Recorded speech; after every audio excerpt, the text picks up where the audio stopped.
And it's Friday, April 28th or 29th or whatever it is, and we're on County Route 11 in the town of Bolton, Warren County, looking at the Schroon River, and it is full. It's over in the trees there, and it's going underneath the bridge here rather rapidly. And there's no danger to the bridge as long as they did a good job of engineering the bridge pilings, but it's moving. You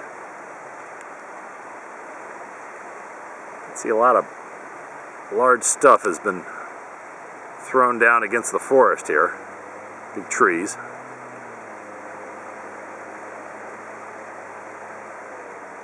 And in another couple of weeks, these will just be empty sandbars in a forest again. But right now, it's a torrent. And all that water's going someplace. Schroon River.